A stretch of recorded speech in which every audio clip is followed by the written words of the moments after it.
Hi, Gemini. Guess what? You get a second video for your 2025 forecast. I decided to leave the first one. It was the strangest thing, but a very Gemini story because if you might know, Gemini tends to do things twice until they get it right. I'm not a Gemini sun, moon, or rising, but I do have Jupiter in Gemini, so there you go.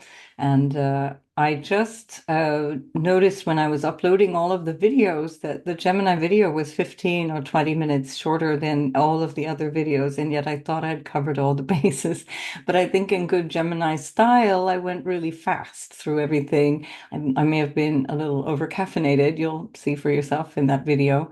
I asked my daughter to verify based on a couple of videos and compare. She, as a good Virgo rising, she took lots of notes.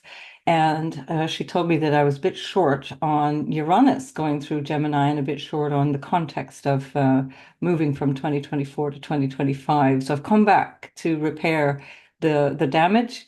I've decided to redo the whole thing because I don't know what I'm missing. You might find some extra information. You might find an enormous amount of overlap. No doubt there will be quite a bit of overlap. But I figured it was easier to just redo it and be sure that I mentioned all the things that needed to be mentioned. So here we are, Gemini. Thank you again for being here. That means you've supported me by purchasing this reading, and I'm really grateful. So you're getting a 2-for-1 here, which is, I think, very, very Gemini.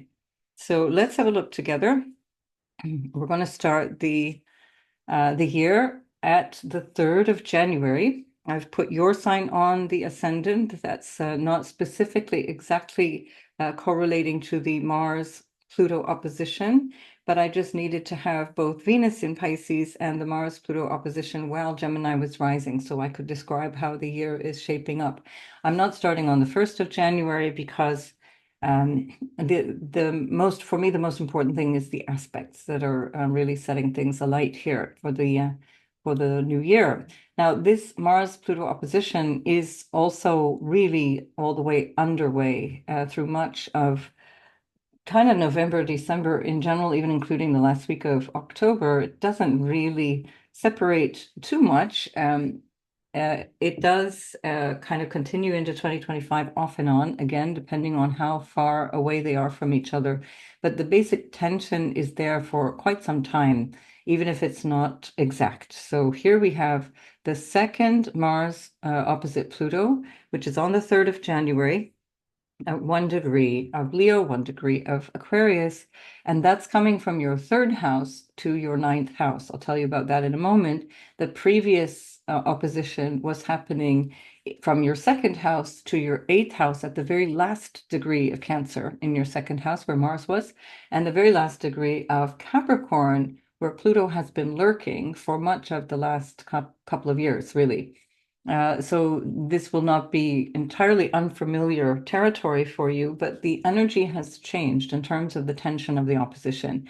So from that point of early, the first opposition in early November, the 4th of November, you shifted the energy from attention around either your money situation or valuables and your values and the stuff you own and maybe your income and your wealth in general into the shared monies that you are owed or the money that comes to you from other people or things that you share, including psychological or intimate sort of emotional sharing, intimacy in general, sexual intimacy as well. And the tension has been in that domain. Now the energy has shifted so that Mars is in the third house of your immediate goals, your sense of what it is that you want to do.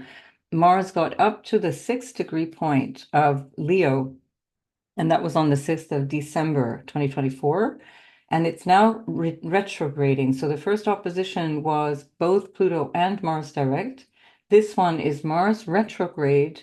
And then there's going to be another one, which is on the 26th of April. And that's at 3 degrees, this time with Mars direct and then Pluto retrograding from 3 degrees of each sign. The tension here is between your vision for now and this moment and how you take action and the vision for your life and what you feel your purpose is.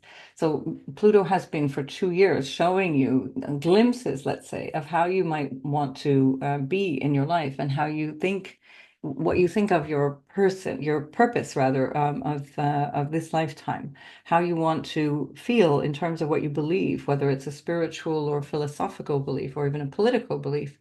And the tension around your third house is around your thinking. What do you make of all of that? What does that represent to you? How are your current what is your current frame of reference? And is that changing based on what you think philosophically or in a bigger picture? Or what is the day to day and compared to the vision, the future, the bigger picture? So that's essentially what that boils down to. The Mars going through the third house also incorporates friends that are more like neighbors and acquaintances and kind of the people you kind of hang out and have coffee with, or your local orientation, your local neighborhood and space around you. It's your extended family as well, your siblings and cousins. And the third house also represents skills and things that you know how to do, things that you're manually good at doing, or intellectual skills that are practical. For example, learning a language is the third house thing, or learning coding, computer coding, for example. So Mars is putting a bit of your attention in that area of life, while Pluto is trying to get the bigger picture. As I said, Pluto's been up there since March of 2023. You've had 2 years pretty much to reflect on this thing that you're starting to see taking shape in terms of your life purpose, or the meaning of life. What is your connection to God? What is your connection to spirit, to your belief system, to your father, also, incidentally? Um, and so this is something that is a bigger picture. It takes 20 years for Pluto to go through that ninth house. And to find out more about that, I've done loads of other videos. So please have a look through my channel to find all of those on YouTube. This one I'm going to gloss over because otherwise we'll be here forever. But just to say that Pluto is trining your first house. So there's something supportive about this. There's a visionary kind of appeal here with Pluto from the ninth, trining the first. Now, all of this year of 2024, from May 2024 right through till June the 9th of 2025, you've got Jupiter in your first house of self. This is brilliant. It's giving you an expanded sense of self and what you are here to achieve, and the dynamics that you want to create in your career, because Jupiter represents your career in your house. It also represents relationships that could be, for example, business related relationships. Now, at the time of this opposition between Mars and Pluto, there was an opposition between Mercury and Jupiter, which you could call a mutual reception, because Mercury is in Jupiter sign, Jupiter is in Mercury sign. I've just advanced the chart so that now Gemini is on the ascendant, and so there we've lost a couple of degrees there. It's not exactly the correct degree, but it's also, we've lost really the tension of the opposition. So it's a very weak opposition. It's still a sign-based opposition, which is why I pointed out, particularly because Mercury is your ruler and it's ruling Jupiter in your sign, and Jupiter rules your relationships, and they both are focusing on issues that have to do with your security in terms of Mercury ruling the fourth house, and yourself, your maybe your home base, or your psychological, emotional security, material security. Where do I live, for example? Who do I live with? What does that feel like? Maybe your lineage and the family and stuff. And then, of course, the 10th house represents your reputation, and there's an enormous amount going on there in 2025. Your career, your ambition, how you show up in the world, even if you're not paid for it. It can be your vocation or just the way that you operate out in the world. So there's a new thing that's coming here very strongly for Gemini in terms of how you engage with the world. Now, you see in the other video, I did describe that this is for the sun, moon, and rising sign. You can see in the description box as well how that fits in. But any planets that you might have in Gemini will also be affected by the square that is coming through from Venus, Saturn, and Neptune in the very beginning of the year. And soon after, 10 days from now, in fact, less than 10 days from this point, the 3rd of January, the North Node will go through the 10th house of all of that focus on the outer life, the world around you, the world outside your front door, your career and your vision for your ambition. And that North Node going through the 10th house is going to be the nodal axis, because of course it's an axis, the North Node and South Node together, going to be moving from your 11th house of your hopes and wishes and dreams and the gains that you would have had from what you did, and maybe the groups, the networks, the social media people, or your fan base if you have that, or your supporters in some way, shape, or form, where that's been since July 2023 preoccupying you and taking up a lot of your attention and focus. And the shift from the South Node in your fifth house of creativity and maybe children and projects that have to do perhaps with business, entrepreneurship, things that are perhaps related to love relationships as well, romance and lovers, and just enjoyment, what makes you happy. We're leaving all of that. It's kind of understood that process has been done, and then the shift becomes the 10th house where the North Node will move through, and the fourth house where the South Node will move through from the 11th to 12th of January, all the way through till early August of 2026. And when that nodal axis squares whatever is in your first house, whether it's your ascendant or your sun or your moon or any other planets in Gemini, that nodal axis square is going to be it will challenge that planet in Gemini to really step up. That becomes the focal point, almost like what you could describe as the solution to help you get to that North Node, to help you reach the desire. And you'll be understanding that there's a part of that planet that requires your attention, meaning you, in the aspect of that planet in yourself, needs to step up and show up outside. So that's a really big deal when the nodal axis is shifting. Um, that's not necessarily a bad thing. It's going to propel you into this new vision for your external participation in the world. It can also just as easily help you shed old ideas around what you needed to feel secure, what you needed to feel safe, and what home felt like to you. There's a big change around that can come from quite literally deciding to move, especially if the moon is involved. That'll be really very clear. If it's not a move in a physical sense, it's a feeling of what you might need psychologically or emotionally, and you realize I'm actually okay. I have this new idea, a new vision of myself. Jupiter going through the first house can help boost that, can help really make you feel a lot more courageous, let's say, around yourself, or maybe more bold, more present to who you can be, more optimistic to who you can be. Um, so we're looking also at the shape of this chart. So this is again the 3rd of January, and I just want to emphasize again, like I did in the first video, that we're looking at universal time. Anytime I mention a date or a time, it's basically universal time, unless I've moved the clock face, it's going to be not exact, but the transits or the event that's happening is always going to be here on the upper left side of the screen. So please have a look at that. And you'll notice that the details are there, the timing, the date, and so on. And so it's important for you to understand generally the days, but don't worry so much about the timing of things, or even for some transits, what specific day it's going to be, because there's a shifting that's happening in some cases that takes days to actually happen. So an exact date is almost even irrelevant because it's a process of time. The only thing I would concern myself with is if you wanted to launch a business or get married or do something specific, travel, or start a course, or what, a YouTube channel or something like that. By the way, that's possible here with the Mars in the 3rd and the North Node up there in the 11th. So all of these things might require a specific date, but then you need to look at your specific chart. Don't listen to these general things to plan your life around them. These are just general guidelines. And so we're looking here at a mystic rectangle, which is a very unique pattern. It's already been in form, let's say it's already been there for several days at this point. So I'm just looking at the 3rd of January because of these more specific combinations of aspects. And we have, of course, the opposition from Mars to Pluto. We have the opposition from the North Node to the South Node. That's two oppositions. We have two trines from the South Node to Pluto and from Mars to the North Node, which it rules. And then we have two sextiles from the North Node to Pluto and from Mars to the South Node. So that's what is called a mystic rectangle.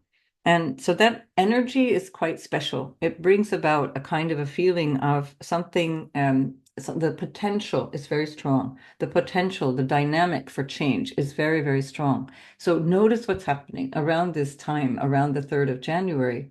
And also, especially because the nodal axis is really on the verge of changing, notice that 0 degree point, 0 Aries, 0 Libra, it's going to be highlighted all through 2025 and into much of 2026. 0 degrees of Aries becomes very symbolic at the moment. Equally, the last 3 degrees of Pisces, so 29, 28, 27 of Pisces, very, very profound in 2025 and again in 2026, really powerfully saying we're really ending something here and beginning something else. And this is collectively and, of course, personally. And in your case, it's very personal because it's squaring your first house, all of this energy of change that is bringing something into your way of approaching the world outside, the way that you feel you want to participate in your outer life, in whether it be your career or how you are seen by people. Are you getting married? What is the issue here? You've got Saturn in the 10th house, and Saturn rules your 8th house of marriage and intimacy and sharing things with others. So it would not be surprising if you got married. It would actually be really beneficial because Saturn in an angular house can bring a lot of stability, especially as the ruler of your 8th house. Rules the 9th house also, which is your vision. So at the same time that we have all of this on the 3rd of January, we also have an ingress of Venus going into Pisces, again, your 10th house.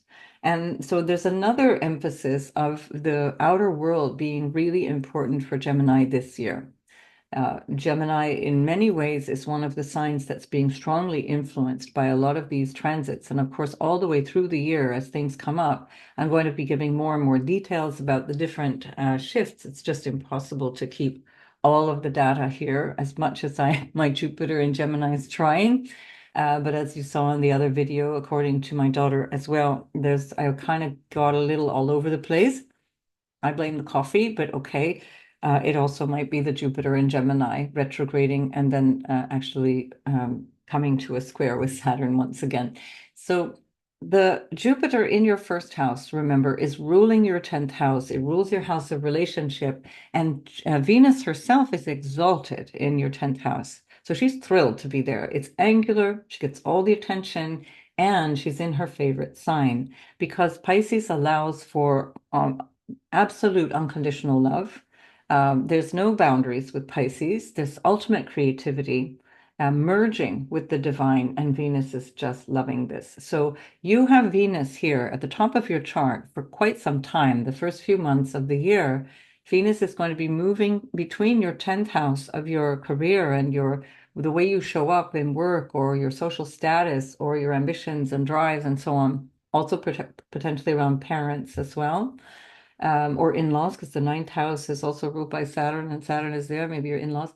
And also she's going into your 11th house of your vision for the future and social groups and how you participate out in collective things, whether it be a political or religious or spiritual or just a fun group of play of kind of well, I was going to say playmates, but you're maybe a bit old for that. It's or who knows? I don't know. I didn't think about Playboy type, but anyway, I mean friends. What I meant was friends.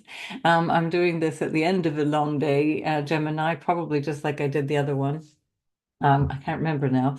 But anyway, so Venus is bringing you really, really nice things in 2025 from January through till basically June. So really enjoy this period of time. Now, when Venus goes through your 10th house, she clears the whole 10th house, and there's a number of things that are going to happen. We're going to just go forward day by day and see as we move through the month. Here we have on the 11th of January and into the 12th overnight, we have the nodal axis shifting. And at the same time as the nodal axis is shifting, we have this dynamic of Mars on the 6th of January, I skipped that one, but Mars on the 6th of January, moving backwards into your second house again. So the same themes that were coming through October are coming back in January, February, and until the 18th of April. So you're stuck with Mars retrograde until the 24th of February. Then it's direct from 17 degrees until the end of your second house. And from that 17-degree point on the 24th of February, it takes until the 18th of April to get Mars out of your third house again. So while it's doing that, Mars is trining your 10th house. It's also trining your sixth house of your everyday work, your job. The second house is all about money. So whatever's going on here in the 10th house is being supported by a drive and an ambition that's extremely powerful, with Mars trying its best to cultivate some kind of new opportunities, or defend its territory in some way, shape, or form, and also to perhaps define boundaries or values that are necessary to do this job. Mars also, the sixth house energy, Mars also could represent something that you need to take care of in terms of your health, um, or your day-to-day habits, because the second house is also whatever you ingest, food and alcohol and drugs and whatever you ingest. And if there's something off about that, if you're not living a healthy life, or there's something that you are needing to take care of, that will show up in your house of health through your participation in changing through your values, or changing through what you literally put in your mouth. And the other thing Mars rules is the 11th house of friendships and your vision for the future. So this second house shifting around money and values, and perhaps connections through what supports you broadly, like your family and the food you eat and the healthy day-to-day stuff. It's going to show up as a thing that you are going to recognize about your future, that will especially be shown by Venus when she goes in there, and then Mercury, which also will retrograde in your 11th house, as well as later the Neptune and Saturn transit into your 11th house. So notice what's going on here with this Mars, because that's going to show you something that might concern you very specifically in terms of either your wealth and income, or in terms of what you need to take care of, what you might need to actually change, uh, which might even be just emotional attitudes, by the way, so that you can get to a better place of health, a better place of a daily rhythm, a daily structure, in the course of the spring, let's say, or the early months of the year up until the 18th of April. All right, we're going to leave it at that, because there's a number of things that are going to coincide, and then we'll come back to Mars, all right? So at this point now, we've got the North Node moving into your 10th. I've described what that's all about, and I'm going to continue to move through January and show you that as we get into the end of January, really for that whole last week of January, but especially powerfully on the last day of January and the first day of February. So by the 1st of February, we have this dynamic where we've got the Moon, Venus, Neptune, and the North Node all conjoining. Imagine that they are at this, hang on, I'm going to back this up a minute, at this 27, 28-degree point. All right. Now, before that moon joins up with Venus, Neptune, and the North Node, the moon conjoins with Saturn. That happens every month. It's not extraordinary. It's just that it's part of the messaging. The moon is carrying the message of Saturn. Let's make this real. Let's make this durable. Let's make this serious, into Venus, Neptune, and the North Node. Now, Venus and Neptune on the North Node can be a little bit rose-colored glasses, a little bit rosy-eyed, a little bit over-optimistic. That's entirely possible, particularly around how you show up in the world or how you think people see you. People might project a lot of things on you, and then that may have been true for you with Neptune in the 10th house since March of 2011. And that might continue to be the case, especially as the North Node is participating with Neptune for really the first few months of the year. But Venus there can also be extremely creative. If you are a creative person, And by the way, Mars rules your fifth house of personal expression, self-expression, and your creative expression. And it is in the second house of your sort of aesthetic, or the talents and inherent gifts that you have around notions of beauty and art and so on. So many Gemini people are very creative people, very inspired writers and painters and singers and Gemini stuff. It's all about communication and extending out to connect with people and express themselves in so many ways. So this is really wonderful. This is not just now, but it really does extend through much of 2025. And so you want to pay attention to what's going on here, especially if you're looking for career opportunities, if you're looking for something to show up in your life that you need a bit of boost with. Notice what's happening at the end of January and the beginning of February. Notice every time a planet comes through that 27, 28, 29-degree part of Pisces as well as Virgo, which I'll show you later, comes several times in different ways. You have opportunities, you have awareness, you have things coming to you in a way that becomes very definitive. It's something that you will notice because it's an angular house. The 10th house is very important in the chart because it's affecting you by square, requiring something that you need to do. It's affecting your relationships again by square, requiring a change in the dynamic of relationships or a renewal, something that is negotiated perhaps or brought together.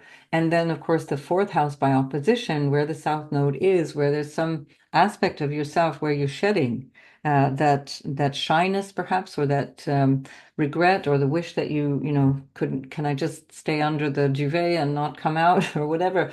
And you have to get out the door here, Gemini. So if you're in any way shy, and this has been a problem for you, and you've had a project and you had a dream, you wanted to do the thing, this is your year. You have to kick yourself out the door. You would have had this transit in the spring of 2006 into late 2007. And so this is something that you, if you're old enough, that you would have already known, you would have already been dealing with.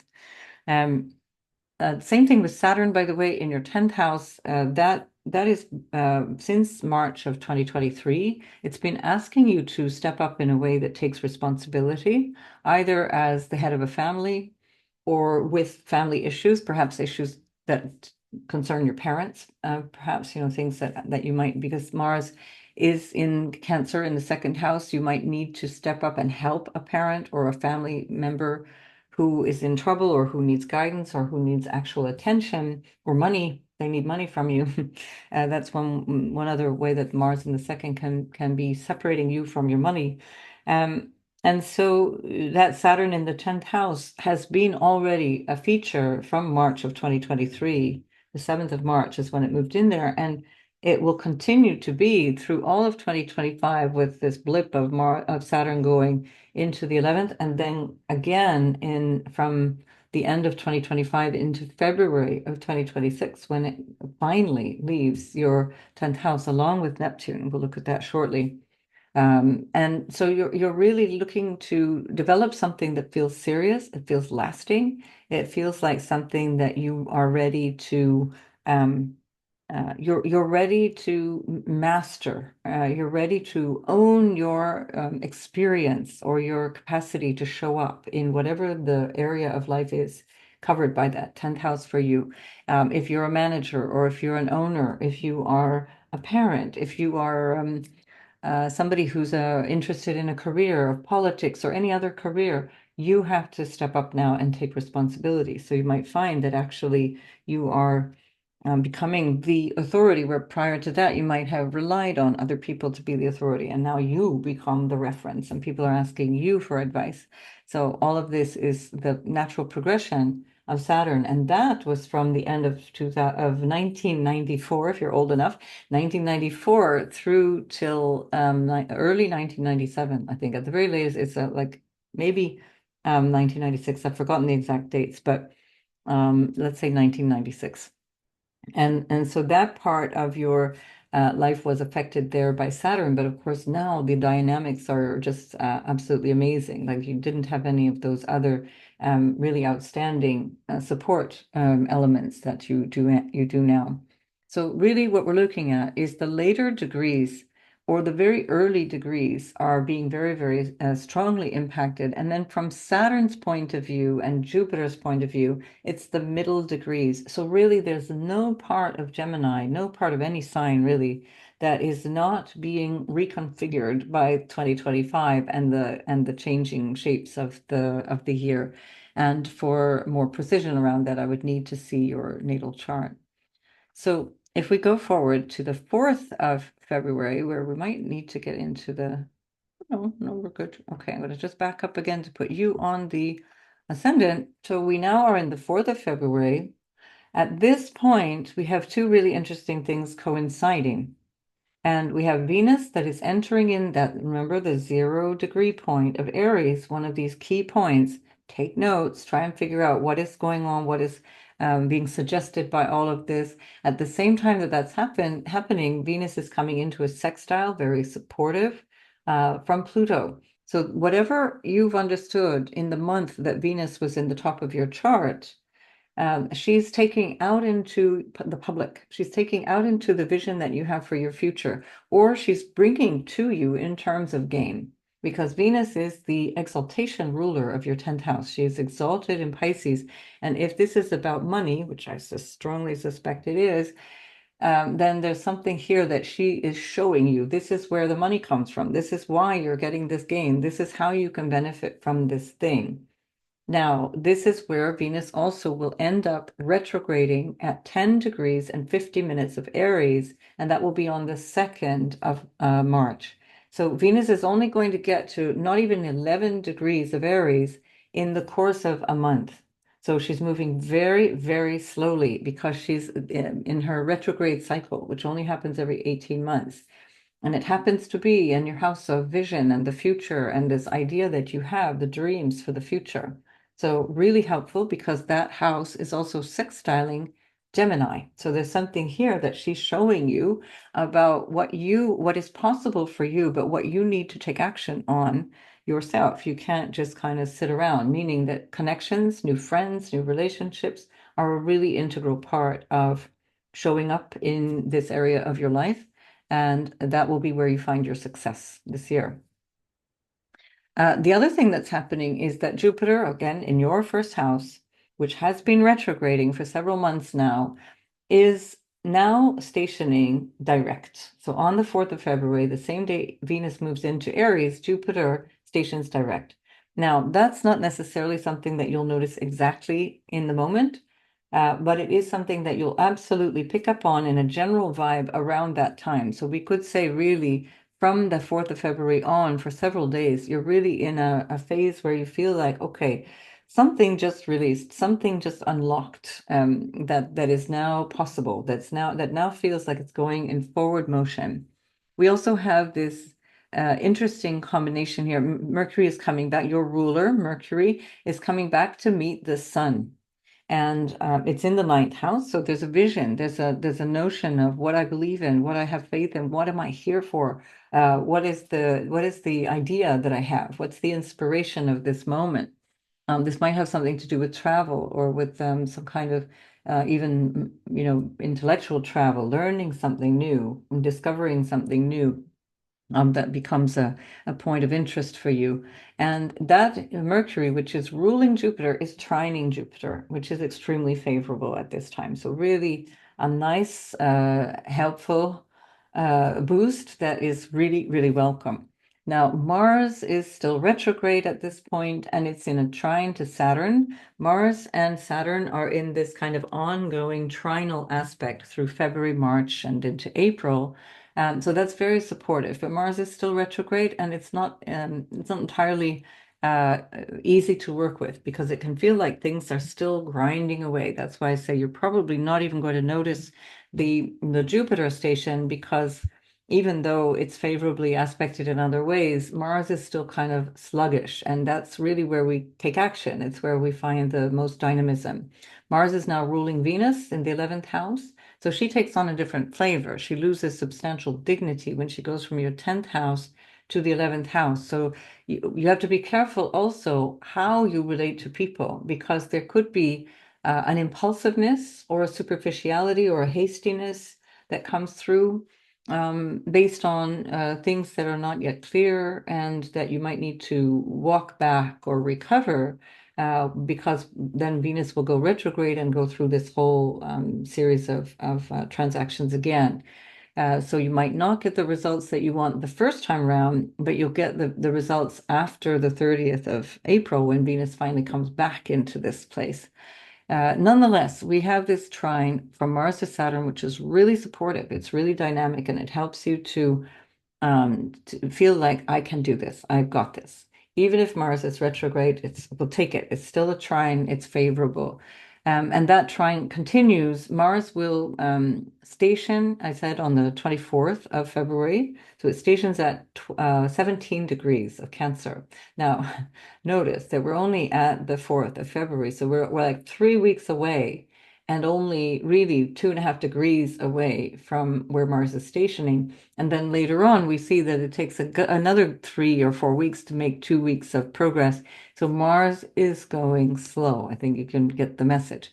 So don't expect a lot of things to shift on their own, let's say. Things might shift around you, or you might need to push your way through. And the Mars trining Saturn is a good way to push through, because there's a feeling of, okay, this is what I have to no, this is what I have to stand up for. But again, remember, after the 24th, Mars is direct, so a lot more favorable for getting stuff done, or at least getting things to unlock. Notice that we're a month into the year, and I've already been going on for God knows how long. So there is this. This is why I ended up skipping over things for Gemini, because there's just so many things. Now let's have a look here at the next very exciting development, which is the first of four eclipses that we're having. And that is on the 14th of March. Now, remember, I said on the 2nd of March, Venus is retrograding. And here she is, busy doing her retrograde. She herself is moving very slow, of course, because she's retrograding. And she is also only 3 degrees away from where she retrograded after, what is it now? She retrograded on the 2nd, so 12 days it's taken her to get 3 days to 3 degrees. Now, we also have your ruler, Mercury, which has moved into Aries as well.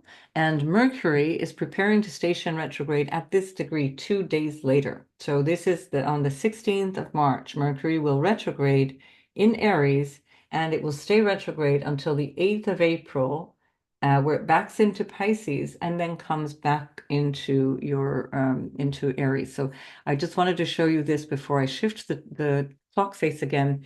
This is the 14th of March, and it's at 6:54 a.m. Universal Time. And we're just going to move this forward so we can put you on the first house, so we can see very clearly how this is affecting you, Gemini. So the eclipse itself is a lunar eclipse. It's a total eclipse because the moon, the sun and the moon are with the nodes really tightly, so within about a 3-degree orb. And that means that they're in such a tight alignment that the sun, the moon, and the earth are blocking out the light. Well, let's say the earth is blocking out the light of the sun with reference to the moon. So we're not seeing the moon. And that's interesting, because now we're looking at something that you need to see in this fourth house area of your life, ruled by Mercury, which is about something visionary, future. Your ruler in the 11th house is saying, what do I want? Who do I want to do that with? Who are my pals? How do I make money? How is this working, this whole gains thing? Where do I get support from people? Are my friends reliable or not? I'm not so sure. Mercury in the 11th house can be a little bit iffy around reliability in terms of friends. There can be a little bit of toing and froing, and perhaps there's some second guessing around different people in your life. At the very least, there's some questioning or some notion of how the future is affecting you now in terms of your home, or your sense of psychological or material or spiritual security, what makes you happy. And you're realizing something about yourself or about the actual physical environment, home, family, lineage, that you realize needs to shift. Something needs to change here. Now something is being let go. Am I ready to move? Am I ready to see my kids leave home, have an empty nest, or am I ready to release some family patterns or some kind of psychological stuff that has been bogging me down, and I'm ready to let that go, or an idea of what I need to feel secure. So here we come back to the Mars in the second house, which has been exploring this whole notion, values and valuables and all my wealth and my possessions and all of these things that I have been putting all of that Mars-like energy in for quite some time. So September, October, and January, February, now we're into March. Mars is still broadly in a trine to Saturn, and this time Saturn is opposing the moon with the sun. So the Saturn and Sun conjunction was just the day before that.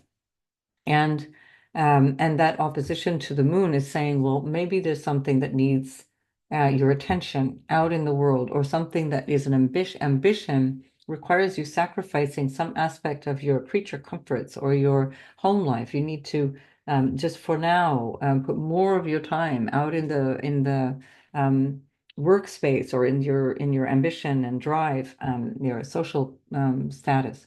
And so there's a tension here between what you want and need psychologically, what the people at home might want and need from you, as well as what you are hoping to find, or what you're obligated to do up in your 10th house. So this is a dynamic that is a bit of a theme again through the whole of 2025 and the first half of 2026, because of the nodal axis being there. So this is going to come back again and again and again. So really pay attention all the way from January, especially from January into April, even into May, because that's where most of the energy is in the first 5 months of the year. And it will inform you as to what is necessary for the next year and a half. So it's not just that moment, but there's a lot of information being packed in, showing you bit by bit, and then taking it away, or showing you and saying yes, but not yet now. Um, so it's a really interesting dynamic over these first few months of the year. Now we also have a sextile from Uranus to Saturn. This is new, as the sextile has been building in March between Uranus and Saturn. That dynamic is very supportive. And this is a new pattern of being able to adjust between the old and the new. Something is shifting, and perhaps in your unconscious mind, or in this idea of what you need to stop doing. This is Uranus has been in the house of self-undoing, which can also represent things that you do that you really shouldn't, including addictive behaviors, or just negative self-talk, for example, or things that might have to do with ancestral patterns or ancestors in general, and also issues that might have to do with foreign lands and foreigners, which is a bit of a theme that is developing, particularly because of that the Uranus dynamic with Pluto, what has been developing over the last year. And something is preparing for you to change dramatically when Uranus goes into your first house on the 7th of uh, July. And so think about all these different tensions that are coming through. These are constructive, though. It's not like a square. A sextile is like, okay, I need to make this change, to have this thing, to be that person, to have that authority or that success, or to take responsibility for this thing. I need to figure out this other thing that seems to be problematic, or turning away in my unconscious mind, and make peace with that, or try and find my place with all of this. Uranus is also in a trine to the moon, and so there can be some emotional upset, and that emotional upset can be through family. That might be an issue of lineage, or it might be an issue of the family of origin, or it might be an issue of your actual family now, or the context of your home. And of course, it's also a psychological house. So the fourth, eighth, and 12th are all the houses of how you feel and think internally, how you grapple with yourself vis-a-vis yourself. So a really interesting dynamic with that trine between the 12th and the fourth house. By the way, the 12th is also bed pleasures. So maybe since 2018, there's been lots of fun, funny, kinky, who knows what going on in the 12th house as well. I don't know. These are, of course, unique to you, and I can't see that unless I see your chart. Yeah, we're still on the eclipse. We need to go to the next eclipse. So we've got now we have the 29th of March. There's an Aries solar eclipse, and this Aries solar eclipse is wrapping up 2 years of eclipses that have been in Aries. The first one was in April 2023. I think it was the 20th of April 2023. That was at 29 degrees of Aries. And the North Node was still at the early degrees of Taurus. I think the North Node at that point was like 5 or 6 degrees of Taurus or something like that. And so there was an overlap here, this kind of merging of Taurus and Aries themes. And now what we have is finishing up where we're introducing the Piscean themes, but we're still wrapping up the Aries themes. So I just want to point out the time and date, 29th of March at 10:57 a.m., so almost 11 a.m. Universal Time. And I'm just going to move the clock face here 1 hour back so we can put you on the dial. So now we've lost our perfect nine. It's notice that it was a perfect 9-degree Aries eclipse. Notice that 9-degree point was significant because that's the point at which Venus was 1 degree 50 minutes away from that when she stationed retrograde. And Mercury was essentially on that point when it stationed retrograde. So something about this 9 degrees of Aries is extremely important. And if you think of it in terms of Gemini, it's a sextile to you. So if you have anything from, let's say, 6 to 12 or even 13 degrees of Aries, this period of time around March is significant for you in terms of the activity in Aries about your future, about how that's relating back to you, how you might want to take opportunities and jump in and do new things with new people, perhaps new groups, and you're showing up in a way that is different. So whatever these last 2 years of eclipses have been showing you, this is the new thing. This is it. There was also in your fifth house where the South Node has just come through on the 2nd of October. There was an eclipse at 10 degrees, a new moon again, eclipse at 10 degrees of Libra, and that was in trine to you. So again, something very favorable, perhaps around children or your creative expression or your love life. Romance and business. Again, Geminis are often very, very strong in those creative things or business enterprises, and of course, teaching as well. But I'm not going to bore you by calling you all teachers all the time. So that eclipse is the exact opposite because that was at 10 degrees. Now we have this new moon exactly opposite 6 months later at 9 degrees of Aries. So maybe there's something there that you can fish around in and try and reflect back on around the 2nd of October and from that point on. Right. So the very next day, on the 30th of of March, sorry. Yeah, we're only in March. We have Neptune entering into Aries. So the moon and the sun are still in Aries, and we have Neptune at the 0-degree point of Aries, the very first time in 165 years that we get Neptune moving into tropical Aries. This is the critical 0 degree of the zodiac. And again, remember, it is a very important point for you to pay attention to the whole way through 2025 and much of 2026. So keep in mind, all of these later degrees of Pisces are still influenced 29, 28, 27. Now we're inviting Saturn into the mix. Here, this is the 30th of March at 12:58, so nearly 1 p.m. Universal Time.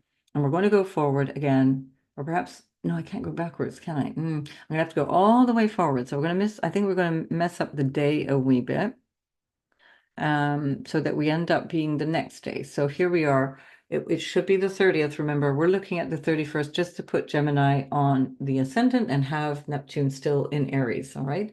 Um, for the technical stuff. So that Neptune in Aries is really showing you a whole different vision for your future, and it could be quite literally a dream. This is the house of hopes and wishes and dreams, and you might find that there's quite a lot of creative inspiration or people that come into your life that are Neptunian. There's a perhaps a risk again worth pointing out because we're talking about Neptune, that you're not really seeing something realistically. I think it's very helpful that soon we're going to have Saturn at this same place. So on the 25th of May, we'll see that Saturn moves in here. Again, that 0 degree Aries marking something very important. And it's going to stabilize a little bit of what Neptune is maybe making quite nebulous at this point, maybe making you a little delusional around either the people in your life or the dream and the vision that you have, but or even about how you earn money, the gains that you make, something like that. We still have Mars in your second house of money, onward, it's just never ending. And Mars is still in a trine to Saturn, so whatever it is you're slogging away, it's both of them are now direct and speeding up. There's also a very interesting minor grand trine that's happening between Saturn and Uranus and Mars. So this is supportive change. It's interesting, helpful, creative, inspiring change. So whatever that Neptune is, just careful because we have a retrograde Mercury, we have a retrograde Venus, and we have that on the North Node, which expands all kinds of things, blows things out of proportion, and already itself, Rahu is a little bit like the North Node is a little bit like something that blurs clarity. It's expanding all these potential ideas and relationships and plans and everything, and yet it's not quite that. So uh, plan away, but be careful where you sign on the dotted line.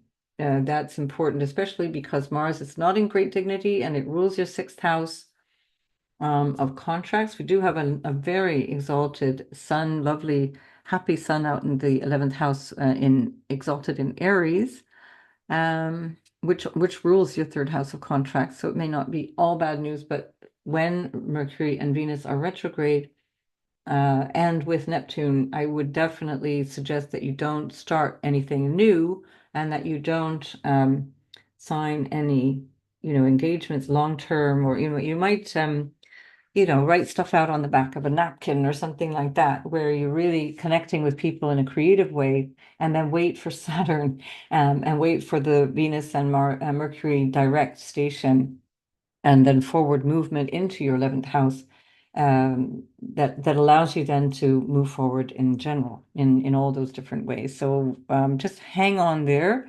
Um, it's going to be easier as the year goes forward to fix things and make them more clear, more stable, especially as regards money. So we're at the 31st of March only. And now we're going to go to the 25th of May. And that is when we get Saturn moving in. And now Saturn moving in with Neptune is going to help to stabilize, but it's quite paradoxical energy. The last time that this happened was in Capricorn when Saturn met Neptune in November of 1989, which everyone associates with the collapse of the Eastern European Bloc, the Warsaw Pact, the Berlin Wall, and the notion that this block, this massive no, this idea, which is also Neptunian, um, of the political East versus West and the communist versus the so-called democratic capital society, um, it just collapsed. It just literally collapsed within weeks and very specifically around November.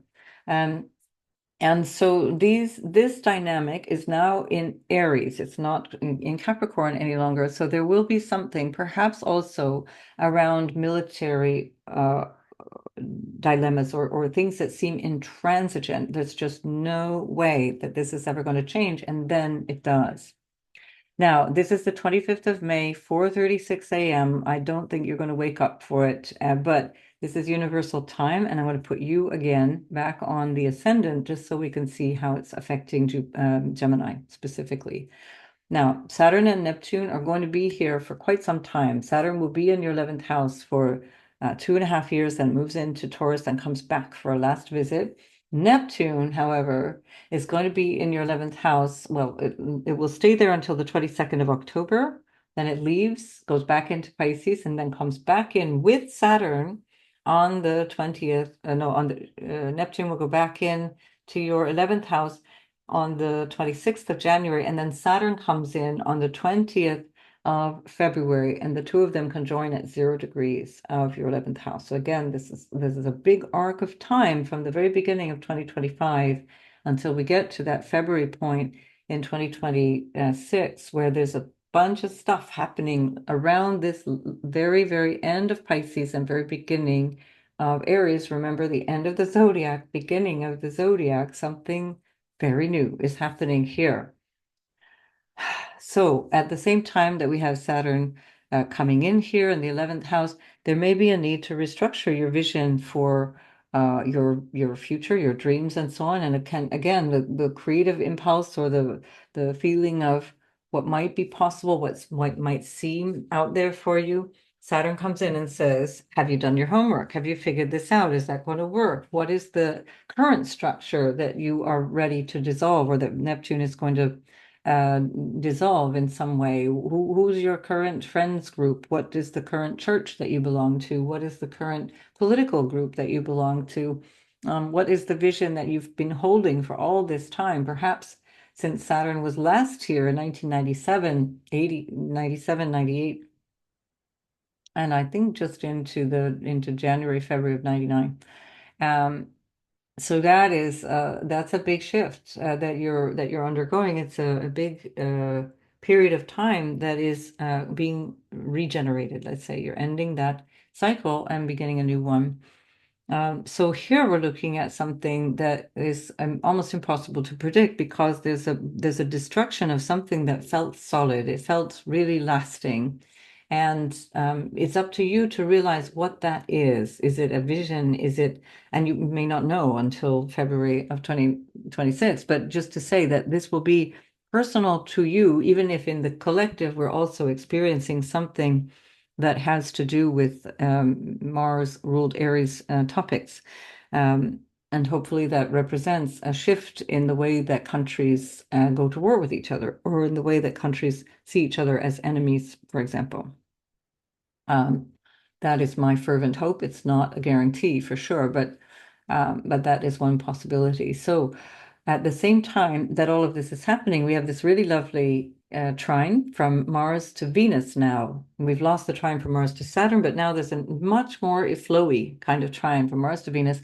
Venus is a little bit hepped up when she's in Aries. She's very impulsive, and Mars is ruling her from a very fixed place. So Mars is stubborn, feels like it knows what it's on about. It feels like it's right.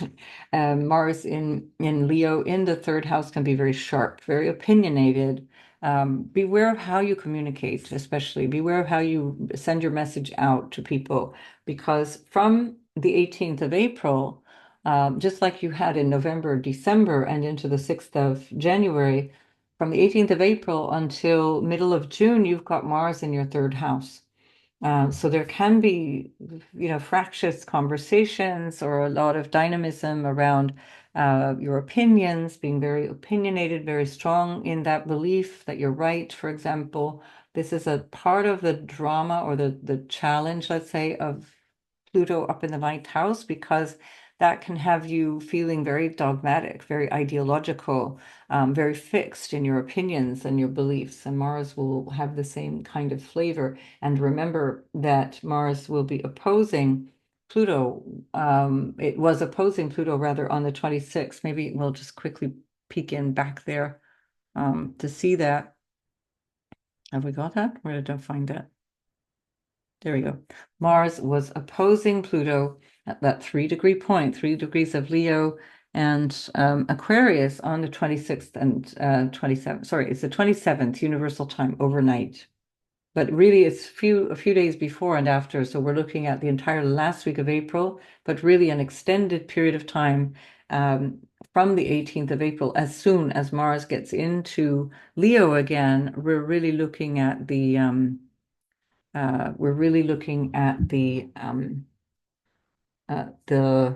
opposition so tightly, even though it's not exact until the 27th. So all of that to say that whatever your opinion is, whatever you've been speaking about, whatever you're philosophizing about, that is up for questioning, perhaps, and there may even be tension around that because that opposition around the end of I just lost it again. Let's have a look one last time. Around that opposition is also creating a T-square, and that is where we're going to have the new moon. So the next day, or later that same day, on the 27th of April, we have a new moon in Taurus at that degree in a square here. So I'll be talking about that new moon in another video. I can't do all of the luminations, or we'll just be here forever. So now we're going to look at something rather lovely, which is Jupiter going into Cancer. And Jupiter, it takes 12 years to go around the dial. So by the time now Jupiter comes into Cancer, that will have been 12 years. So if you look back into 2013 and 2014, that was the last time you had Jupiter in Cancer. This is the ingress is on the 9th of June, 2025 at 22, so 10 p.m. British time, so universal time. I'm going to just move this forward so we can see you now again on the clock face. So there we go. And now, Gemini, you have this happening in your second house of money. Now, Jupiter is exalted in Cancer. So it's going to bring you some real opportunities at the same time as you've been putting a lot of, remember, we've had the North Node for a year and a half from the July of 2023 until January 2025. The North Node was in your 11th house. That's where all the eclipses were happening, or many of them. And then finally, the eclipse of the 29th of March, and Venus and Mercury stationing retrograde, then clearing through your 11th house. There's all this information here about gains and about the money you earn from what you do and about your vision for the future and your dreams and hopes for the future and the people you do it with. And here now we have Jupiter in your money house, and it's in the house of what supports you. And now something's coming through that really will be very extremely conducive, very supportive. Now we have a very dynamic square between Mercury and Jupiter with Neptune and Saturn, and we've got a multiple of squares here. We've got Mercury squaring Neptune, Mercury squaring Saturn. We've got Jupiter squaring Neptune, Jupiter squaring Saturn, and so on. So this is some very dynamic time around whatever you've understood or established in the first 3 or 4 or even 5 months of 2025, but also for the year and a half before that when the nodal axis was moving through there.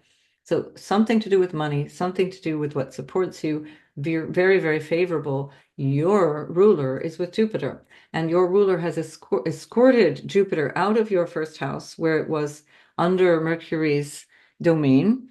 And now it's moved into the second house. So we're going to talk about money. We're going to negotiate around money. All of those things are very, very beneficial. Now, this might mean, for example, that you're thinking about buying a house, or that there's something to do with family and what that represents in terms of your income, or establishing some kind of reserve of money, or investing, or in some way. By the way, Mars in the second house, I forgot to mention, rules your fifth house of taking risks and investing. So that might have also been part of that dynamic for all that length of time. But it looks really, really favorable despite the square. This is the last square that is there between Jupiter and Saturn. That is the last of the 3 squares that have been there. That is the opening square of what was the grand conjunction, or the great conjunction, of the 21st of December of 2020. And that was at 0 degrees of your 9th house, where Aquarius is, and where Pluto has been lurking for 2 years. So there's a whole lot that has shifted This is known as the crisis of consciousness. It's what we're aware of now. It's like, oh, this is the thing that needs to change. This is the thing I need to expand into. This is where the struggle was, and now I'm breaking free from it because now we have a very strong Jupiter in really good dignity and much weaker Saturn because it's not in good dignity. It's considered to be in its fall in Aries, where it is in its uh, it's exalted in Libra in your fifth house.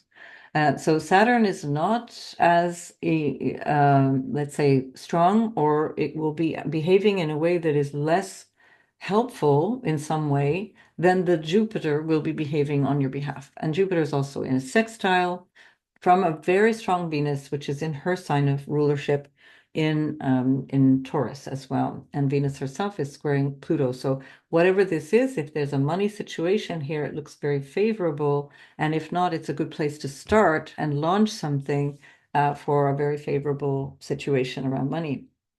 Now, the one difficulty is that Venus is in the 12th house, which represents loss, but I would need to see your natal chart to know how that really works for you.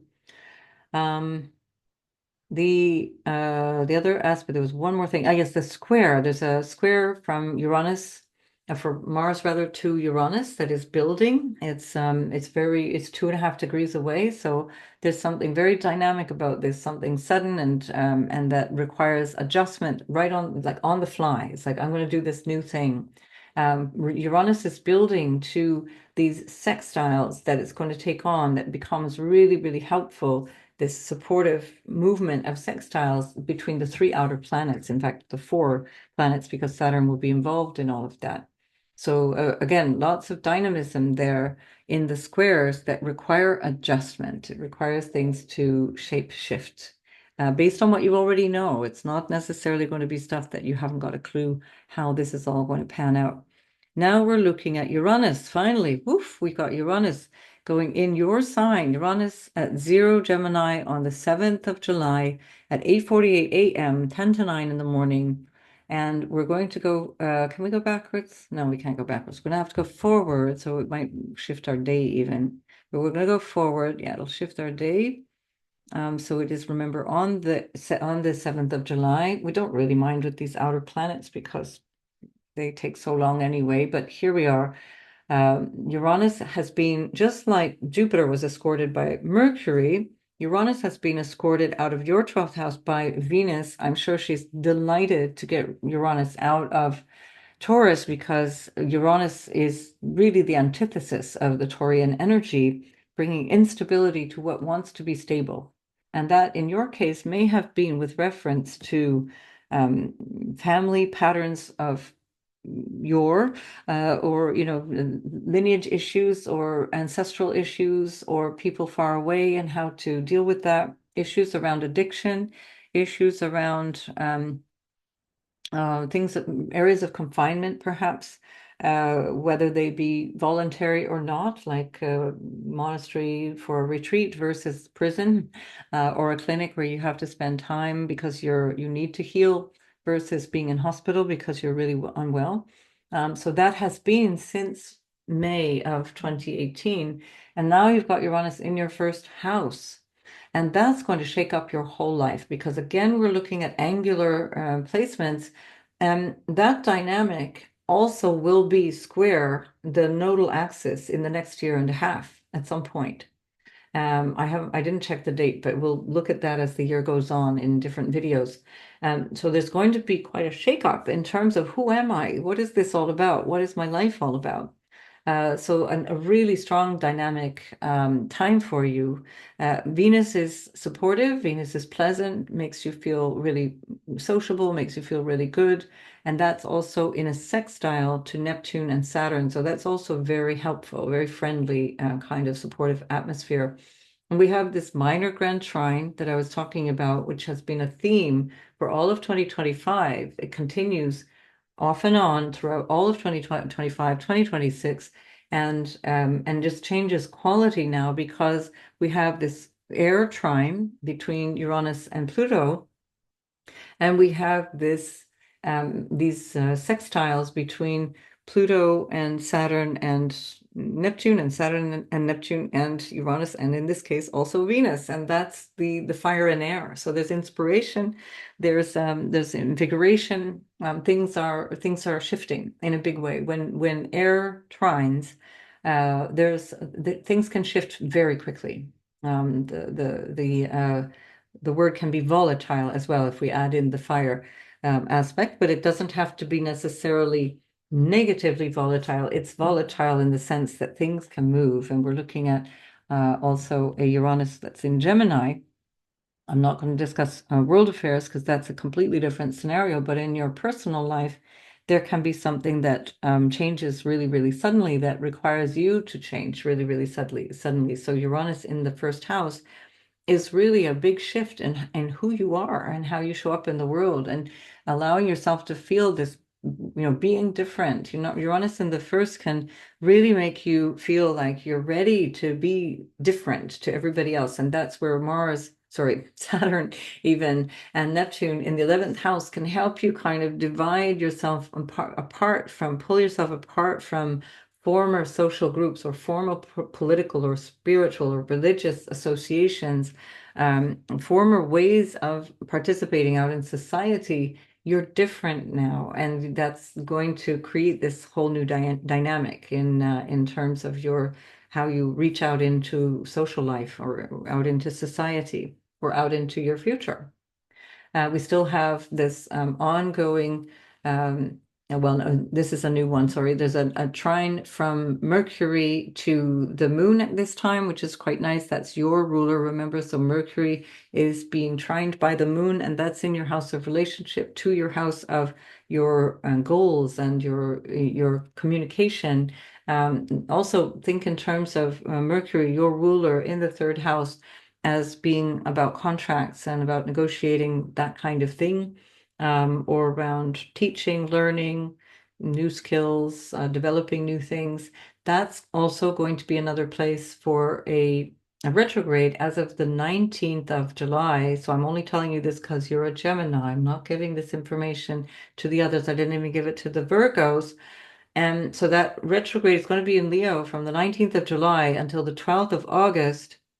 And then might as well finish this one off. We're going to also have a Mercury retrograde in your seventh house, where, by the way, that's where you had the retrograde already in November, December of 2024. And that is going to be from the 10th of November of 2025 until the 30th of November 2025 in your seventh house of relationship.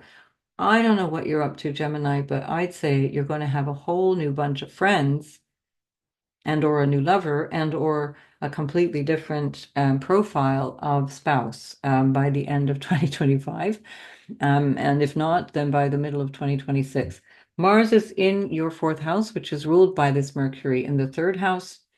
So there may be something here also about needing to do something around the home, taking action based on what the household requires or what your family requires or what your interior experience requires. Again, taking action perhaps on your own, finding your own psychological or emotional or material stability. So again, that shift is very important, and it's an ongoing trine, an ongoing mini grand trine that is really favorable for you. It brings you a lot of potential for personal growth, but you really need to allow it. And that again depends on your natal chart.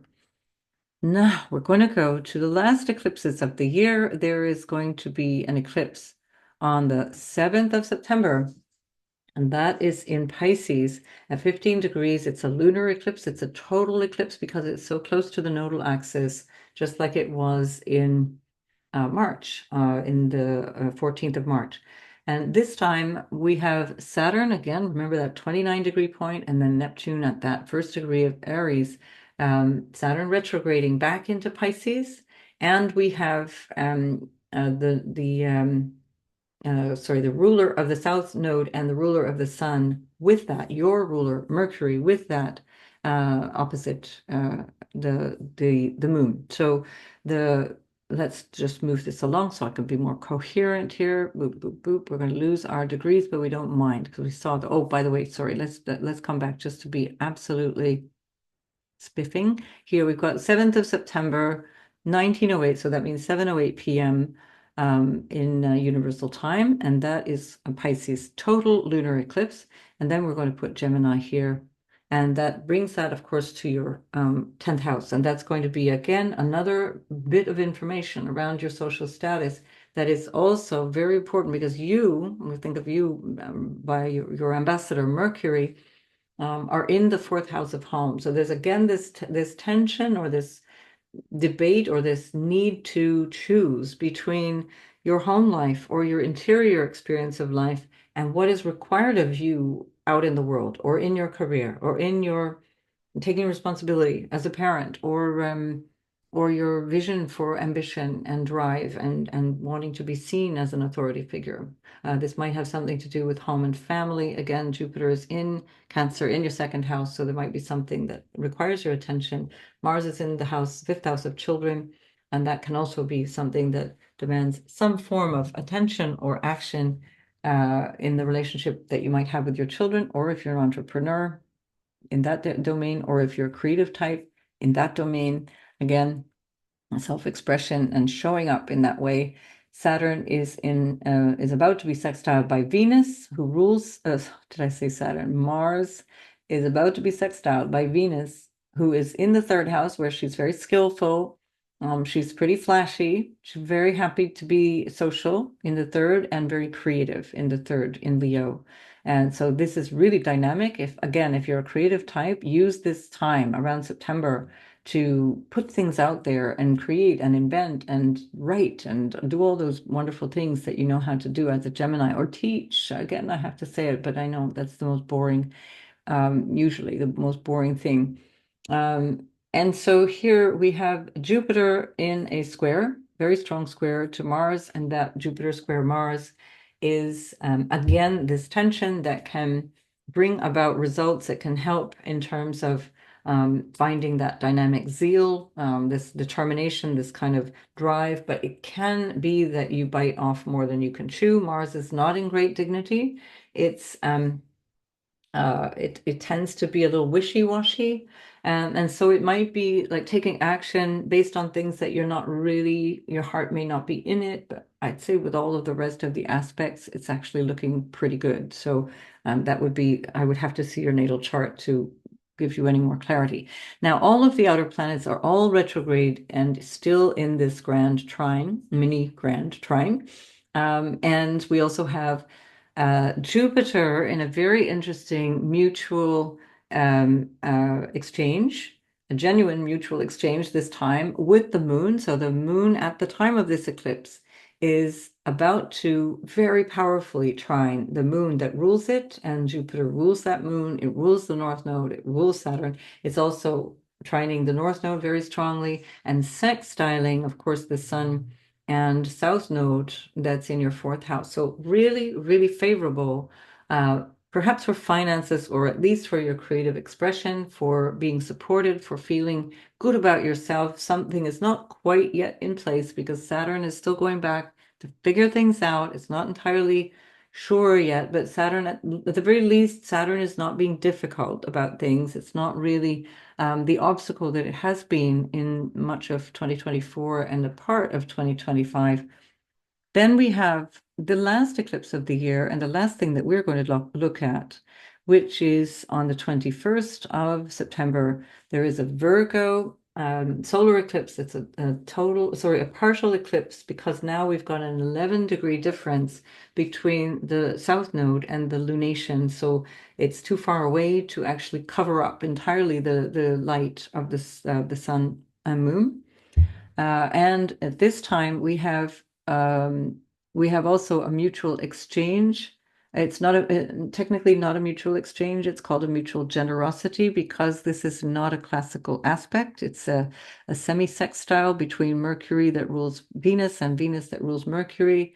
Perhaps a little edgy, but very supportive in some way. And then there's an opposition here from Saturn and Neptune to this eclipse. This is happening on the 21st of September, 2054, so nearly 9 p.m. Universal Time. We move this forward so we can put Gemini on the ascendant.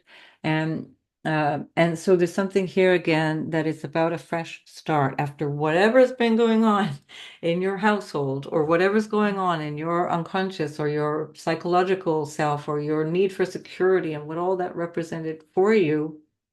Maybe with kids, do I, don't I? Maybe with buying property, do I, don't I? All of these questions around the fourth house stuff are finding some new way forward. There's something new here that is based on the eclipses of March, where there was a full moon here, and that was the eclipse of the 14th of March, and you're getting your answer here in September. It's a new cycle, whatever that was. It's now we're starting something completely different. And Saturn is a bit pesky again. Saturn is saying yes, but it's kind of a little, there's something about work or there's something about your vision or about your maybe there's a doubt or there's something that's creeping in here. There's another thing that you need to take responsibility for, but it's going to create this tension that makes you choose. The dynamic between opposites is that you need to choose. You need to either integrate the two things and balance them out, or you need to choose one over the other. And this will be the moment of truth for you. At this point, we have a very interesting grand air trine. We've got Mercury, your ruler, in a trine to Pluto, and that is creating a bigger trine with Uranus. And then that creates a kite. I think I forgot to say this in a couple of videos. Creates a kite with that, especially with the lunation here at the eclipse. And that kite involves not only Saturn, especially Saturn, but also Neptune. And the Saturn Neptune, whatever that is part of the answer to this, to pulling this all together. This is cooperative energy. It's creative. It's new. It's inventive. There's something that you're starting again. And literally within hours afterwards, if we keep going forward, we can see as we go forward after the eclipse that the sun and the moon, well, first the moon, then the sun, no, first the moon, then Mars, then the sun, all move and change signs so that there is, I think maybe it's the whole next day. So it's 24 hours later. They all shift, they all change energy. Now we have the sun in direct opposition to Neptune, as if it weren't already annoyed by it. But there it is with your ruler Mercury, with the moon in Libra now in a trine to you. And Mars itself is so in your eighth house, this is in your ninth house there, and ninth house, sixth house, sorry, and that is in its own sign for the first time. Let's just move this along 1 hour. There we go. So for the first time, drum roll please, since September, Mars is comfortable. Mars was in your sign in August of 2024, July, August, and since the beginning of September, Mars has been trying to get out of this quagmire in Cancer, in your second house, in Leo, in your third house, then finally moving through the fourth and fifth, and it's finally at home. You can get down to business now. Mars is the boss in his own home, and that will also help you clarify whatever needs to take shape in your 11th house of the vision for the future and the groups that you hang out with and the thing that you want to do in society, with a strong Mars that is determined at the same time as you have this really supportive Sun trining Uranus, trining Pluto, that is boosting you in some way. And even Saturn is trying its best to help, as Saturn is trying to figure things out in your 10th house to give you something that you feel you've been able to build and last and make important and make something of it for the next 3 decades. So I'm going to leave you there. I'm not going to complete the rest of the year because the major aspects are there. At that point, we're just moving the planets back where they've come from. I'm going to put those dates underneath this video. Gemini, I wish you a fantastic 2025, lots of success, especially in your career and whatever it is that you're able to attain in your gains, in your finances, in your family, perhaps property, children, why not? And certainly projects that are creative. Get yourself writing, get yourself painting and all that stuff. It's a really good year for that. So lots of love to you. Have a great year ahead, and I'll see you in future videos.